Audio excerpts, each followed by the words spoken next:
continue to do that until the end. There was a small chance that we wouldn't be able to do this tonight because I ended up in the hospital last week and I just got out yesterday. But that's not going to stop us. We're here and we will continue to do this. Thought there was one other thing that I wanted to mention. Yes, let us just take a moment to reflect on it. And I think it's a very appropriate time to do that in this study today, because we are talking about mercy. There's a fellow named Quentin Jones. He's in a prison in Texas, and he's scheduled to be executed today. Last I heard, it was 5 o'clock Texas time, and I think that's actually 7 o'clock Eastern time, so it may be happening right as we speak. So that is one thing that I wanted to lift up today. And I really encourage people who read this passage in the Bible to take it to heart and do what we can to get rid of this barbaric practice for prisoners. The story is that he killed his grand aunt, I guess he's his grandmother's sister, and the family has asked that he be asked for clemency for him. So, in other words, the victims are the ones who are spearheading the stopping the execution, and that is mercy. He did it. He admits he did it. He knows it was wrong, and that is an illustration like no other of the passage that we're talking about tonight, and I think we should just take a moment to remember that. So, with that said, let's get into the passage here. It can be found in Matthew 5:7. If you have your Bibles ready, so it's very short. You know, all these Beatitudes are very short. And maybe I'll just flip over here and read it again, if I can. Yeah, there we go. Blessed are the merciful, for they will be shown mercy. And last time we saw that justice, at the heart of justice, is mercy. And that a lot of the religions that we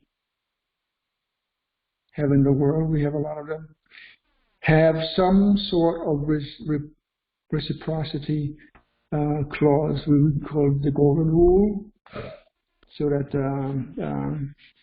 do to others as you want them to do to you. Some of them do it in the negative form, saying that don't do something that you don't want done to you.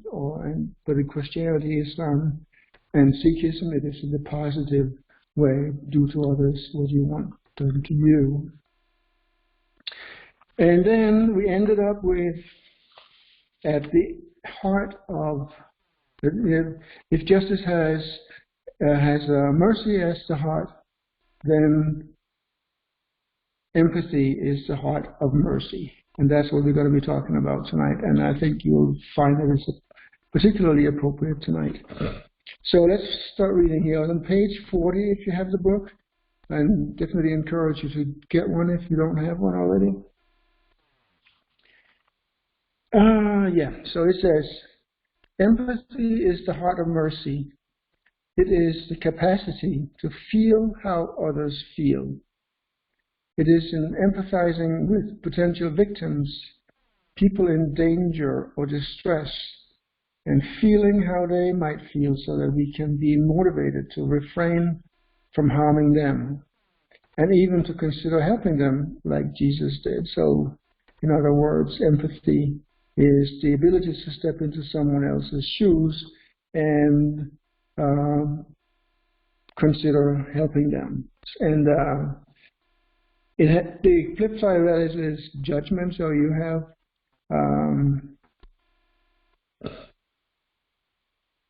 poor people there are a lot of, even people who call themselves Christians who say we should just get off the couch and do something. They will be fine. They will be, so that they can get out of poverty. But that's not what it is. So they don't have that ability to step into their shoes and live and feel what it is to live like one of these poor people. So that's why I'm talking about that so much. We come to judgment a little bit later, and I think we'll have an example of that as well with the so-called Christians. But anyway, so this is the story that illustrates this. One day Jesus was teaching when a whole crowd of noisy people arrived, dragging a woman who had been caught red-handed having an affair. They wanted Jesus to pass judgment on her. So that's where we have the part that talks about passing judgment. And you'll see that it is okay to pass judgment. We just have to do it in the right way. According to Jewish law, if this woman was an adulteress, she was meant to be executed by stoning. Jesus had gone on public record as being totally opposed to affairs. So yeah, stoning, she had to be executed by stoning. Quentin Jones is not going to be stoned, but he is going to die unless something dramatic happens tonight. As a matter of fact, Jesus had gone much further than the law and claimed that if anyone even entertained the idea of having an affair with someone that they weren't married to, they were already an adulterer in their hearts. So as it is sufficient to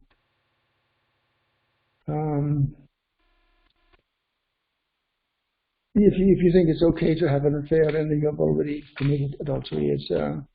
That's how the accepting the idea is sufficient to be guilty. So when the woman was caught red-handed having an affair, it seemed an open and shut case. The woman had been caught in the act. The law required death by stoning straight away. Surely Jesus, by his own standards, would have to judge the woman guilty of adultery and condemn her to death as an adulteress. So you see in that sentence right there are two parts. One is that would have to judge the woman guilty of adultery. That's the one part. No doubt she was guilty of adultery, so it is okay to judge her. And condemn her to death as an adulteress. So that was the other part. And that is not necessarily okay to do that. As a matter of fact, not okay to do that. So, yeah. When asked for his verdict, Jesus said to the crowd of men around him, "Let those of you without sin cast the first stone at her." He then stooped and wrote something in the dust on the ground with his finger, leaving the men baying for the woman's blood to make their own judgment. And that can be found in John 8, verses 7 and 8. The men eventually made their judgment and left one by one from the oldest to the youngest, and the woman was left alone with Jesus. "Has no one condemned you?" he asked her. "No one, sir," she said. Then Jesus made his judgment. He said, "Neither do I condemn you. Just don't do it again." So, in other words, he made his judgment. He's saying that she is guilty and just don't do it again. So the book says Jesus encouraged people to make judgments, but only judgment tempered by mercy, by empathy. So in other words, judgment that is done in the spirit of mercy, tempered by empathy. And we saw that empathy is the way the ability to step into somebody else's shoes, and I'm sure you cannot really step into her shoes, experience what it would be like to be stoned. Nobody can do that, I don't think. So when the disciples asked how often they were required to show mercy to someone, Jesus said on the bottom of page 41. But I think we're going to leave that one for next week, because it kind of deserves its own session. And there's a lot to learn about that too. So I just want to say thank you for coming, and I'll see you back next week. This recording will be, with a little bit of help from the technology, should be available on Christian Anarchists shortly, and also in the group here, New Covenant House, Friends and Family. Okay, so good night all, and see you next week.